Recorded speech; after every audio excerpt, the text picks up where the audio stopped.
Hello mga ka-reloan! Akala mo legit, pero scam na pala. Imagine, umutang ka ng 5,000, tapos 2,500 lang yung marireceive mo. Oh my God! Tapos, ang masaklap pa, tinatawagan nila yung buong contacts mo. Diba? Na-experience nyo na ba yan mga ka-reloan? Kaya sa video na to mga ka-reloan, i-expose natin yung mga top scam loan apps ngayon 2026 para maiwasan mo sila bago ka pa mabiktima. Make sure tapusin mo to hanggang dulo kasi baka isa sa mga apps na ginagamit mo ngayon ay nandito pala sa listahan na to. Disclaimer lang din mga ka-reloan, hindi lahat ng loan apps ay scam. Marami pa rin namang legit at mga SEC-registered. Pero ang problema, maraming apps ngayon ang may mga hidden fees. Sobrang taas ng interest at nang haharas sa mga borrowers. Mga ka-reloan, ang list na to ay based sa mga real user experiences, complaints, at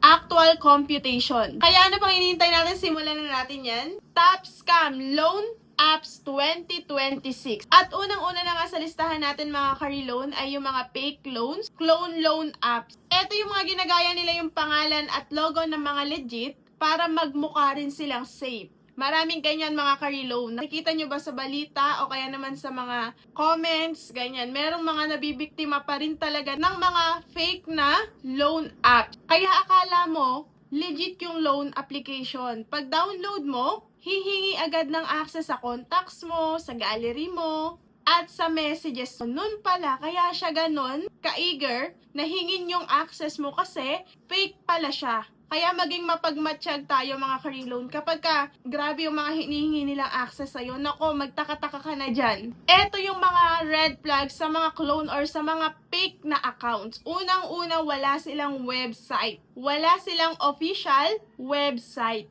Pangalawa, syempre, wala silang SEC registration. At pangatlo, dito tayo tuwan-tuwa yung masyadong mabilis yung approval, yung wala pang seconds, wala pang 5 minutes, approve ka na agad sa application mo. Kapag sobrang bilis ng application or ng approval, magtaka ka na dyan. Kasi kapag masyadong madali, sigurado, may kapalit yan, ka-reloan. Yun yung una sa listahan natin, yung mga fake or yung mga clone na application. Mga nanggagaya sila ng mga legit na loan application. At pangalawa naman sa list natin ay yung mga zero interest daw. Nako, ka-reloan, scam marketing yan. Yung mga nagsasabing zero interest daw, nako, pagdating sa bayaran sigurado, shock ka na. Ito yung madalas na nangyayari. Halimbawa, umutang ka ng 3,000 pero ang dadating sa'yo 2,100 na lang. Yung difference, kulang, tinatawag ilang service fee, processing fee, platform rate, at kung ano-ano pang tawag. Basta may maitawag lang sila. Halos kalahati na lang yung matatanggap mo pero yung babayaran mo kailangan buong buo pa rin at may interest pa. Grabe, di ba? Hindi lang siya interest sa pangalan mga ka-reloan, iniba lang yung pangalan pero interest pa rin yan. Pangatlo mga ka-reloan, yung tinatawag natin na short-term trap. Halimbawa, yung mga 7 days to pay lang. Grabe na yung interest. At dito na mga ka-reloan, yung marami talagang nalulubog sa utang. Na-experience nyo na ba yun? Dahil nakakuha kayo ng peke na loan application, napasubo na kayo sa short term nila, dyan na kayo nagsisimulang lumubog. Kasi, ang laki ng ipapatong nila sa inyong interest, then short term lang, kaya mapipilitan ka na namang humanap ng ibang loan application na uutangan mo para ipangtapal. Nako, kapag nakita mo na short term lang, 7 days to pay lang, iwasan mo na yan ka-reloan. Kasi sa loob ng 7 days na yun or na short term na sinasabi nila, kapag hindi ka dyan nakabayad, papatungan ka agad nila ng interest na saksakan ng laki. Minsan, araw-araw pa talaga yung pagpapatong nila ng interest. Ayun, hanggang sa lumaki na ng lumaki. Lumaki na ng lumaki yung utang mo sa kanila. Example, yung inutang mo, 1,000. Tapos, short term siya, 7 days to pay. 1,400 na yung kailangan mong bayaran. Merong ganyan ka-reloan, di ba? Dahil nakaka-experience ako ng ganyan. Tapos, iba pa yung penalty mo. San ka pa, di ba? Lubog na lubog ang aabutin mo dyan. Kaya hindi mo namamalayan ka-reloan, umiikot-ikot ka na lang sa utang. Yon ka-reloan yung number 3 natin and yung number 4 natin, ay yung harassment loan apps. Ito yung pinakadelikado sa lahat mga ka-reloan, yung nanghaharas. So, naka-experience na ba kayo ng ganyan? Talagang pag naranasan mong maharas, dyan ka napapasukin ng, ayun, nahihiya ka, magkakaroon ka na ng takot, mai-stress ka na, sobrang stress na yung mararamdaman mo. Ito yung mga real issues talaga dyan ka-reloan. Tinatawagan yung contacts mo, grabe, di ba nakakahiya yun? Biruin mo, ikaw lang naman yung umutang, magbabayad ka naman sana, pero hindi ka lang makabayad or nadedelay ka lang, tatawagan nila ng tatawagan yung contacts mo. Sobrang nakakaya yung parang nadedegrade yung pagkatao mo doon ka-reloan. Kaya sobrang delikado talaga ng mga loan application na merong mga feedback ng pangaharas. Kaya kapag may pangaharas, nako, pas ako dyan. Ayokong ma-expose sa Facebook, ayokong tawagan yung mga contact references ko. Pinapahiya ka, yung ID na pinicturean mo, yung selfie mo, ipopost nila sa mga group, ayan, isasend nila sa GC, gagawa sila ng GC ng mga taong kakilala mo. Diba yun, my God, Diyos ko, yung mga pangaharas na ganyan, yaan po ay illegal. Kapag ka naman nakakaranas kayo ng ganyan, i-screenshot nyo lang, tatagan nyo yung loob nyo, kasi pwede nyo rin silang ireklamo dyan. At yung pinakamalala, yung pinapadalhan ka ng threats. Diyos ko, napapanood nyo ba yun sa balita? Pinapadala ng bulaklak ng patay, ipababaril ka daw, ano-ano pa talagang nakakatakot. At may mga user pa nga na nagre-report na pati pamilya nila talagang dinadamay. Hindi nga lang pamilya, di ba, pati nga lang mga nasa contacts mo na hindi mo naman kaano-ano, dinadamay din nila. Basta kakilala mo, basta may connect sa'yo. Yung mga ganitong harassment, mga ka-reloan, hindi ito normal. Kagaya ng sinabi ko sa inyo kanina, illegal ito. Kaya hindi talaga dapat tinotolerate yung ganito. Kaya kapag nakaranas kayo ng ganyan, ireklamo nyo agad, may laban kayo dyan. Tama lang na obligasyon nating magbayad ng utang natin, pero may tamang way ng paniningil. Scam na. At ito mga ka-reloan, yung number 5 natin na scam or red flag sa mga loan application. Yung bigla-bigla na lang nawawala sa Play Store. Merong ganyan, di ba? Yung latest na video na bigla na lang siya nawala sa Play Store kahit may utang ka pa sa kanya or kahit kaka-apply mo lang sa kanya, pero kapag sinearch mo, wala na. At ang pinakamasaklap, yung pagkatapos nilang mangolekta, dun sila nawawala. Yung nakasingil na sila sa'yo, tas akala mo makaka-reloan ka ulit sa kanila, pero hindi mo na sila mahanap.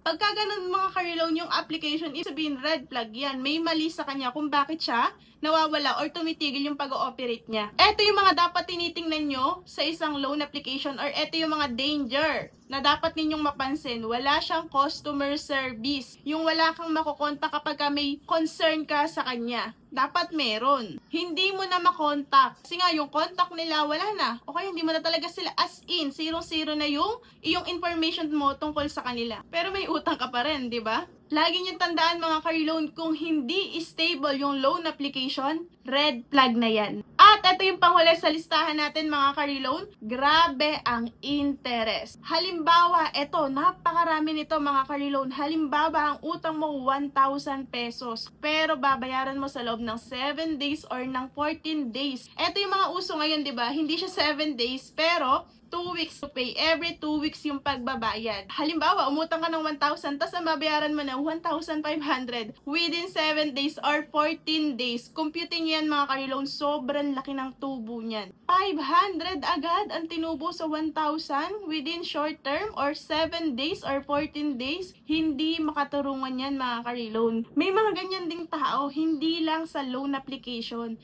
Marami kong nakikita ng mga e-loan na tao na ganyan din talaga silang magpatubo at magpabayad.